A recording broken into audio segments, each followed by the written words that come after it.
orang mahasiswa. Amin ya. Ya.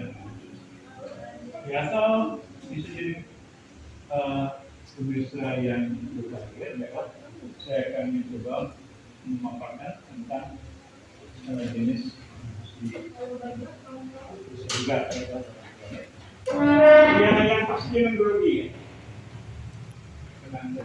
Oke, ayo ini. Ini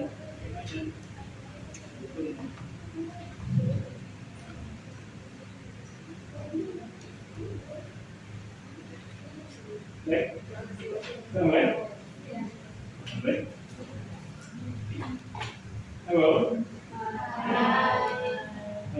Sudah siap? Bismillahirrahmanirrahim. Assalamualaikum warahmatullahi wabarakatuh. Waalaikumsalam warahmatullahi wabarakatuh. Marilah kita pertama-tama berterima kasih, bersyukur kehadirat Tuhan yang Maha Esa yang telah memberikan kesempatan, kesehatan, semangat kepada kita semua sehingga pada pagi hari ini kita berkesempatan untuk menghadiri perkuliahan tentang diskusi inovasi yang sering disebut Diffusion of Innovation Subject. Mata kuliah ini sangat penting bagi kita mahasiswa program studi pendidikan non formal yang keahliannya yaitu melakukan pemberdayaan masyarakat agar supaya masyarakat sasaran yang memang butuh pemberdayaan akan kita lakukan. Tentu agar supaya kegiatan pemberdayaan itu dapat berjalan dengan efisien dan efektif mencapai tujuan masyarakat menjadi berdaya dan akhirnya sejahtera, tentu dibutuhkan keahlian bagaimana mempengaruhi masyarakat, mengajak mereka untuk melakukan hal-hal positif, produktif sehingga kehidupan mereka nantinya akan berubah mengarah kepada kemajuan. Mahasiswa prodi PNS yang Bapak sayangi, pengertian daripada diffusi inovasi, diffusi itu adalah menularkan, mentransfer. Kemudian inovasi adalah temuan-temuan yang bermanfaat, yang sangat berguna, seperti temuan teknologi, ilmu pengetahuan, kebudayaan, dan kebiasaan adat istiadat yang positif. Nah, kebiasaan yang positif untuk memberdayakan masyarakat tidaklah begitu mudah untuk mempengaruhi mereka. Ya. Tentu diperlukan ilmu pengetahuan, keahlian bagi kita agar kegiatan empowering society akan berjalan dengan efisien dan efektif.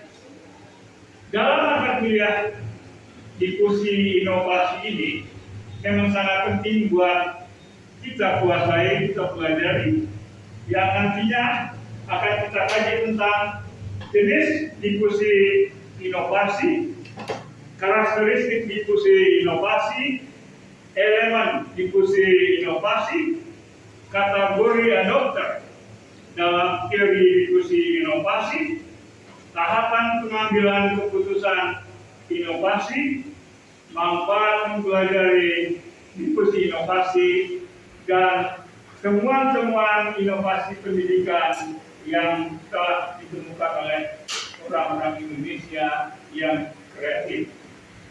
Baiklah, untuk memperjelas ada dua topik pada pagi hari ini yang ingin kita sampaikan, yaitu pertama adalah seperti apa jenis diskusi inovasi itu dan apa saja yang menjadi elemen inovasi, diskusi inovasi.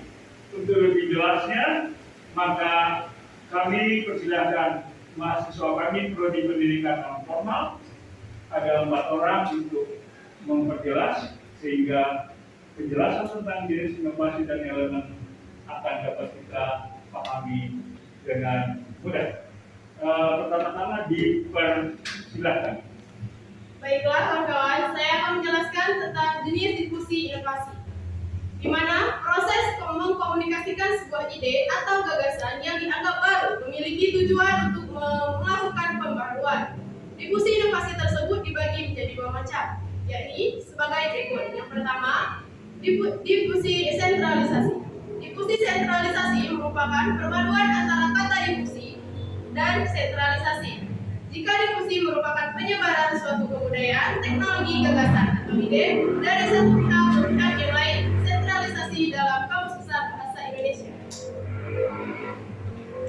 Selanjutnya yang kedua, kesesuaian atau compatibility. Kesesuaian dalam inovasi berkaitan erat dengan bagaimana sebuah inovasi dapat sesuai dengan keadaan, kebudayaan, dan nilai-nilai dalam masyarakat itu sendiri. Kesesuaian juga tentunya berkaitan dengan kebutuhan yang ada dalam masyarakat.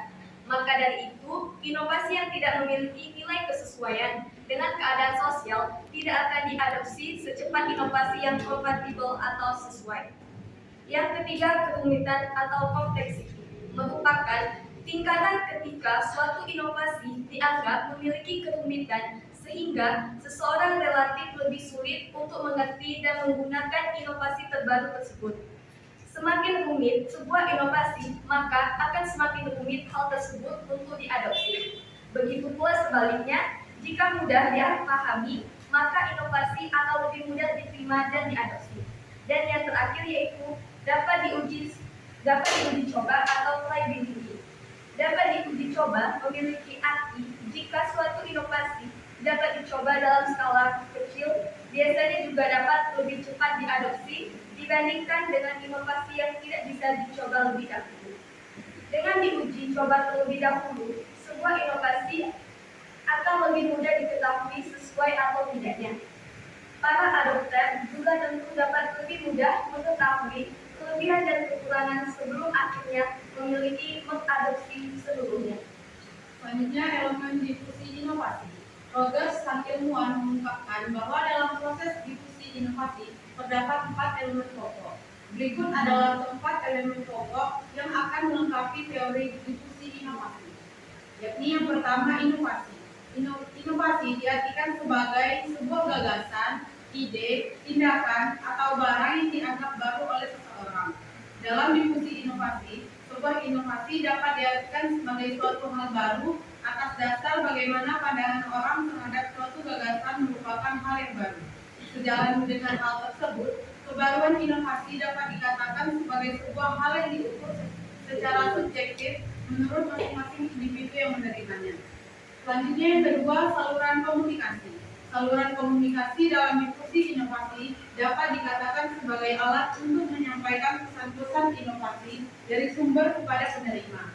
Suatu inovasi dapat diadopsi oleh seseorang jika inovasi yang diterimanya tersebut telah dikomunikasikan kepada orang lain. Saluran komunikasi di sini harus disesuaikan dengan siapa yang dituju. Jika ditujukan kepada masyarakat luas, maka saluran yang digunakan ialah komunikasi massa. Sebaliknya, jika yang dituju adalah seorang individu, maka yang digunakan adalah komunikasi personal. Selanjutnya yang ketiga, jangka waktu. Jangka waktu dalam diskusi inovasi ini merupakan sebuah proses keputusan dari mulai seseorang mengetahui sampai memutuskan untuk menerima ataupun menolaknya. Jangka waktu merupakan hal yang paling berkaitan terhadap proses pengambilan keputusan. Keinovatifan seseorang dapat relatif lebih awal atau lebih lambat ketika menerima inovasi. Begitu juga ketika mengadopsi sebuah inovasi dalam sistem sosial. Yang keempat, sistem sosial. Sistem sosial merupakan tata tingkah laku yang menyangkut hak dan kewajiban yang ditentukan oleh masyarakat bagi seseorang yang menduduki posisi tertentu dalam lingkungan masyarakat. Sistem sosial merupakan hal yang sangat penting ketika kita memiliki maksud memecahkan masalah demi mencapai tujuan bersama. Sistem sosial ini juga menjadi sasaran bagi sebuah inovasi. Mereka dapat menerima maupun menolak suatu inovasi tersebut. Pemirsa yang berbahagia, khususnya pemirsa seluruh mahasiswa program studi pendidikan non formal etik universitas Bengkulu yang memang seyogianya kalian harus menguasai pengetahuan, keterampilan bagaimana melakukan diskusi inovasi. Inovasi memang penting dalam kehidupan kita sebagai manusia yang beradab, sebagai makhluk ciptaan Tuhan yang paling sempurna, yaitu laqad khalaqnal insana fi ahsani taqwim, sebagai wakil Tuhan, sebagai khalifatullah di muka bumi untuk melakukan perubahan perbaikan ke depannya. Oleh karena itu, sekali lagi inovasi sangat diperlukan sesuai dengan filosof mengatakan bahwa life is changing. Life is changing maksudnya adalah hidup adalah harus mengalami perubahan-perubahan positif. Siapa yang tidak mau melakukan perubahan, dia akan digilas oleh perkembangan zaman. Tidak ada yang tidak bergerak berubah dalam kehidupan ini. Oleh karena itu, mempelajari, menguasai perkuliahan diskusi inovasi, kita sebagai calon sarjana pendidikan non formal yang memang tugasnya adalah empowerment, ya, memberdayakan masyarakat yang butuh bantuan untuk diberdayakan. Akhirnya, semoga perkuliahan materi penjelasan tentang diskusi inovasi ini menjadi inspirasi, menambah pengetahuan kita, dan menjadi amal ibadah investasi kita di akhirat kelak ketika kita sudah pulang kampung menuju ke alam baka. Inna lillahi wa inna ilaihi rajiun. Karena memang kita ini berasal dari Tuhan, kita jadi wakil Tuhan, sampai saatnya nanti kita akan kembali kepada Tuhan. Itu artinya bahwa kita adalah selalu beserta dengan Tuhan yang Maha Esa. Demikian, terima kasih. Assalamualaikum warahmatullahi wabarakatuh. Waalaikumsalam.